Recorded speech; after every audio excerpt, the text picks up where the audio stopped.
हमें क्या क्या करना है? जीना है।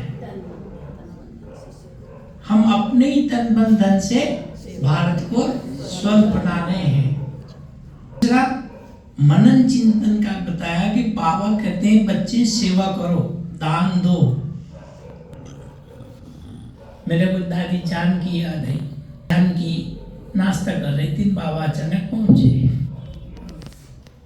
बोले बच्ची नाश्ता कर रही हो? हाँ। बोला किसी को ज्ञान सुनाया?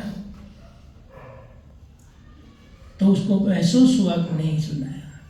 तो बोला नाश्ता कैसे कर रहे? कहने का भाव यह कि उस दिन से दादी ने ज्ञान सुनाने के पहले कभी नाश्ता नहीं किया। तो ऐसा हमारा जीवन हो कि ज्ञान का जितना सुनाए उतना हमारा, तो अपने पॉइंट रखो और रोज का ये निश्चय कर लो कि मैंने आज क्या धारणा करनी है।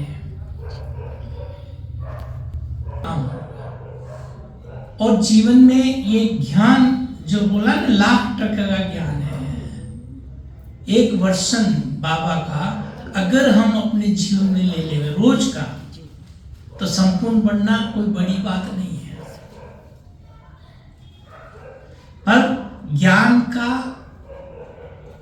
जीवन में आना, उसको कहेंगे कि समय पे वो जीवन में उपयोग हो जाए, कार्य में लग जाए, तब कहेंगे हमने पाया। ज्ञान तलवार है, हमारे युद्ध कर रहा है, तलवार जेब में है, पर सामने योद्धा है, तलवार चलाना नहीं आए तो कोई काम नहीं। तो ज्ञान हमारी परिस्थिति में समय, समस्या के समय वो हमें याद आए, ज्ञान। और हमारी सबसे पहली धारणा क्या है? पवित्रता। और ज्ञान को जितना धारण करेंगे उतना दान कर पाएंगे। अगर आपने जीवन में ज्ञान को धारण नहीं किया तो न तो दान कर पाएंगे, न अपने जीवन में यूज कर पाएंगे। इसलिए बाबा रोज रोज मुरली सुनाता है। और मैं तो ये कहता हूं, हम कहाँ ज्ञान सागर के कंठे में बैठे हैं, मास्टर ज्ञान सागर है। तो मुझे वो स्लोगन याद आता है, चिड़िया चोच भर ले गई, नदी ने गठिया नीर, दान दिए धन्ना कटे, कह गए दास कबीर। ज्ञान धन ऐसी चीज है, जितना खर्चा करोगे उतना बढ़ेगा, हमारी उन्नति होगी। ऐसा नहीं है कि हम किसी पे एहसान कर रहे हैं। ज्ञान देना सर्वोत्तम श्रेष्ठता है। और उसके लिए बाबा कहते हैं आपका चेहरा और चलन सेवा करें, उसको संपूर्णता कहेंगे। चलते फिरते आपसे लगे वायुमंडल फैले, वाइब्रेशन हो कि कुछ अलग लोग हैं, इन्हें क्या मिला है। और वो तब होगा जब हमारी परिपक्वता होगी। आप अगर उसमें कम है तो नहीं कर पाएंगे। इसलिए जीवन में ब्राह्मण शब्द सदा याद रखो। अब कई यहाँ मैंने एक जगह सुना, कल ही सुना था कि एक भाई के घर में सेवा केंद्र चलता, पर तुम इस जात के हो इसलिए हम तुम्हारे पास नहीं आएंगे।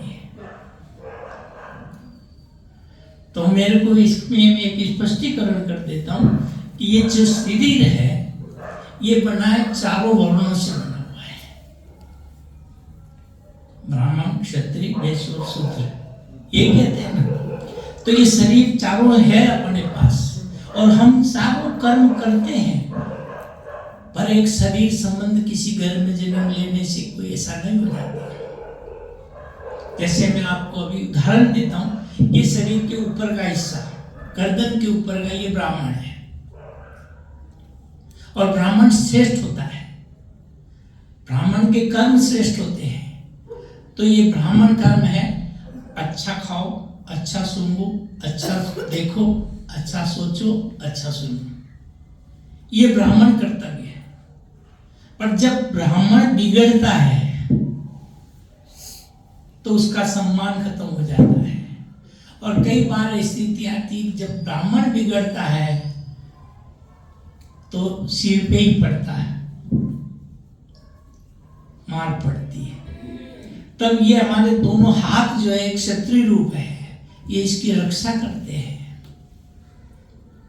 और ये वेश्य है, रोज लेता है, मूल रखता है, ब्याज निकाल देता है।